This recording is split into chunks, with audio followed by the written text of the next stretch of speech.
All right, and we are back here on the GSMC football podcast. And for the second part of the show, we are now going to take a look at the Super Bowl MVP odds for, I guess the main players in the going into this game.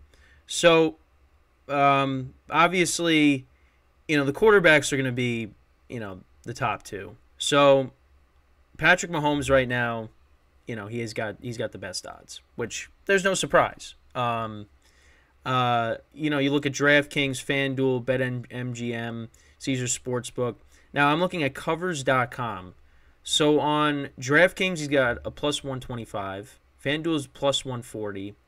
BetMGM is plus 125, and Caesars is plus 135. Listen, and now actually before I say what I was going to say. Then Brock Purdy, he has the second best odds. He's plus 225 on DraftKings, plus 200 on FanDuel, plus 220 on BetMGM, and then plus 200 on Caesars Sportsbook. Now, here's the thing, and I mean, this is not just talking about Super Bowl MVP. This is talking about the MVP trophy in general. And most people have been saying this. It's a quarterback award. I mean, you really got to do something. You got to really do something to make an impact on the game if you're going to want to win MVP. I mean, you go back to, so obviously last year Mahomes won. The year before that was Stafford. Brady won the year before that. 2019 was Mahomes. But the last time it was not a quarterback was Julian Edelman. Julian Edelman in 2018. You go back to that Super Bowl, Rams-Patriots. That was the most boring Super Bowl I've ever watched. I just couldn't believe. And it's unfortunate because we could have got a better matchup than that. And we got stuck with the word, like, you had the Patriots against the Chiefs and you had the Rams against the Saints, and like any other combination would have been better. Like if we got Patriots, Saints, Breeze and Brady in the Super Bowl, or we got Mahomes against the Rams, because that year they had that unbelievable game in the regular season. What was it, 54-51 the final score was. We could have had that. We could have had, Chiefs, Saints. Like, those three combinations were better. But we got the worst one, and we ended up getting the worst Super Bowl out of it. Let's look at the stats, though, for the game. Yeah, so Edelman had 10 receptions for 141 yards. That's a great performance. I mean, Tom Brady, he threw a pick, had no touchdowns. He had 262 yards passing. His QBR was a 24.4. Wow. I mean, you could have even gave it to Sony Michel, 18 carries for 94 yards and a touchdown. I mean, he had the only touchdown in the Super Bowl, so you could have gave it to him.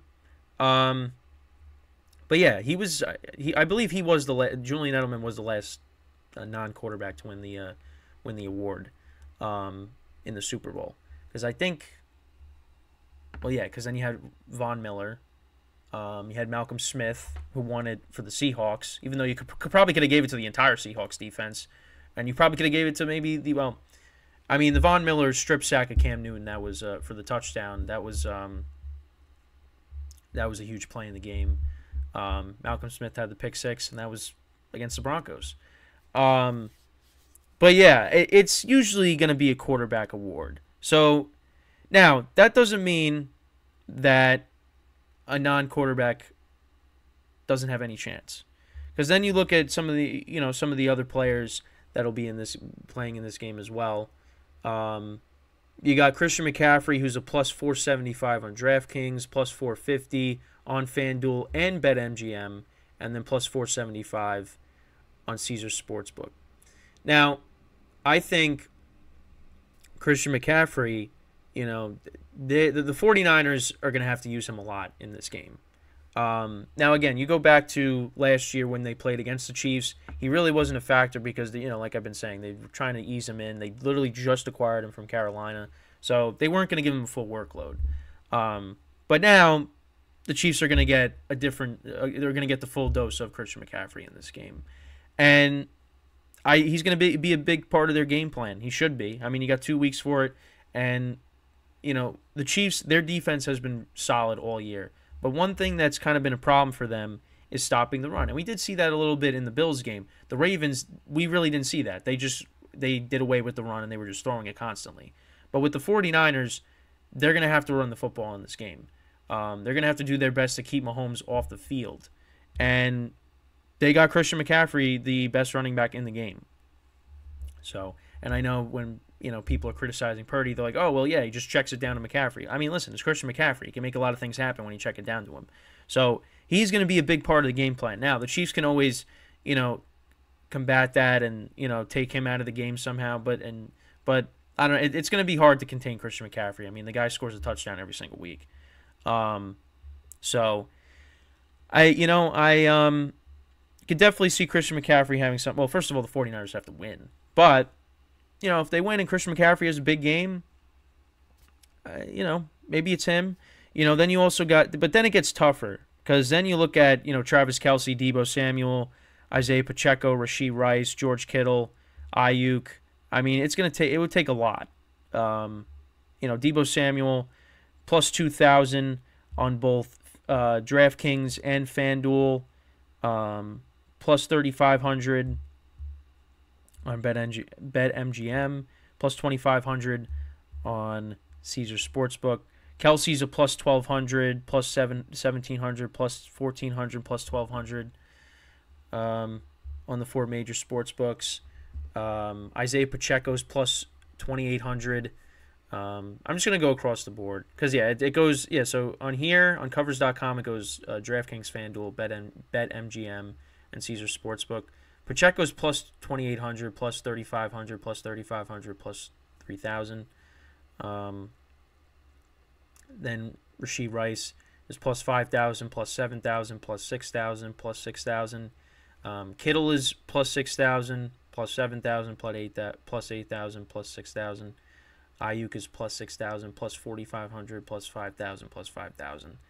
And then they also have Nick Bosa, who's a plus 7,500 on DraftKings and on Caesars, and then he's a plus 10,000 on BetMGM, and also a plus 10,000 on FanDuel. So, but yeah, that's the Super Bowl odds, Super Bowl MVP odds. I mean, I think but it's crazy how, after the quarterbacks, you got McCaffrey, and I went over his numbers, and then there's just a huge drop off after that. Kelce has the next best odds.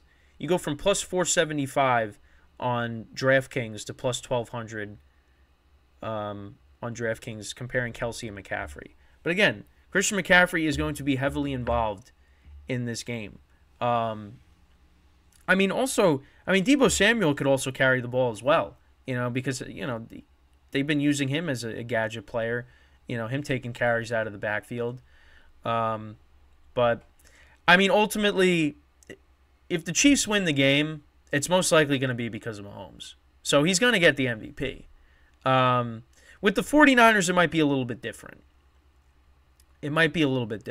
Again, you usually give it to the quarterback, but again, I could see if McCaffrey has a big game and the 49ers win, I don't know. It depends on what Purdy's stats are, but yeah, I could see maybe McCaffrey getting it possibly.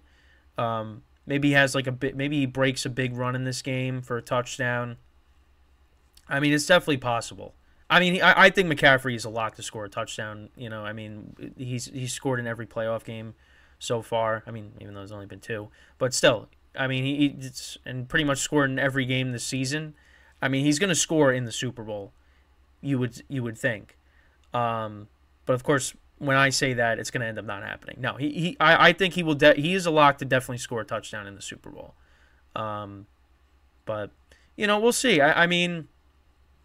It's kind of tough for Kelce to maybe win it, just because if Kelce has 3 touchdowns, well, they're going to credit Mahomes for that, so they're going to give it to Mahomes. But I don't know.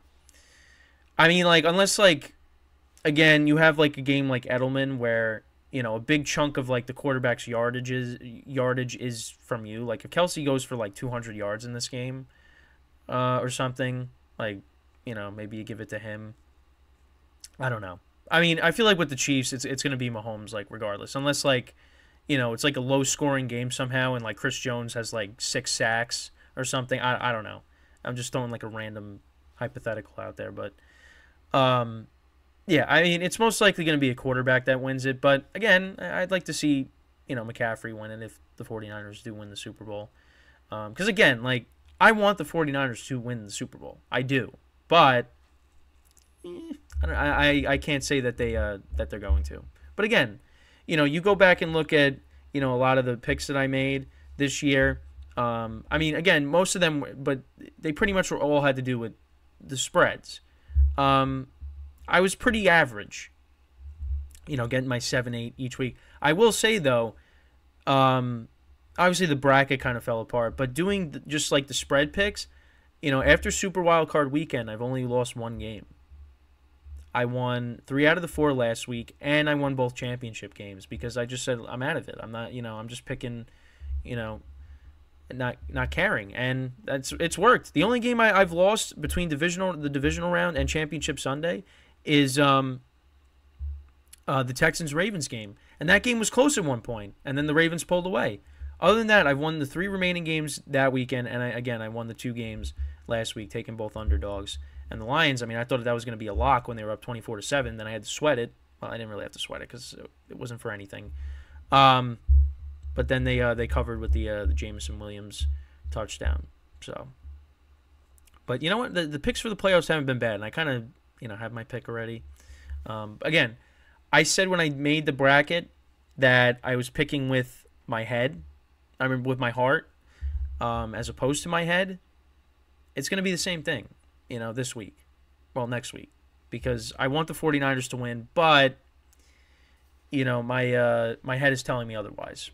So, but again, we got all next week to talk about this game. And I'm looking forward to it, even though a lot of people are complaining about it. But, I mean, I think it should be a good game, right? Hopefully.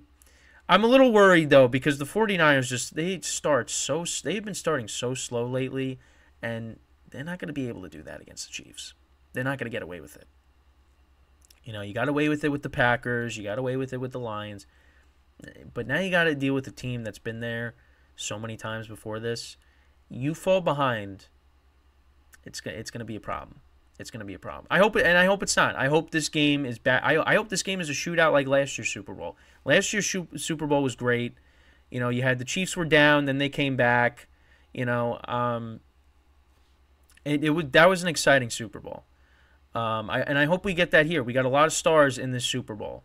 So I'm looking forward to it. I think I hope it's a good game.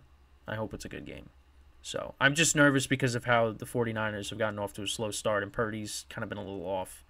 So hopefully, that's not the case here, and we just get a good game from the start.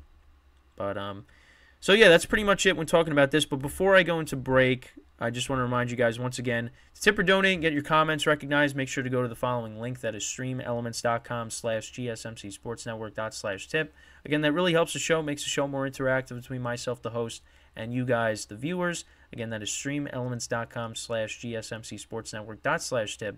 And as always, it is displayed on the ticker on the bottom of the show segment down below. So, when we come back from our second break of the show, we will then talk about some of the latest coaching changes. So we'll talk about the Seahawks hiring Mike McDonald, what that means, and we'll also talk about some other coordinator changes as well.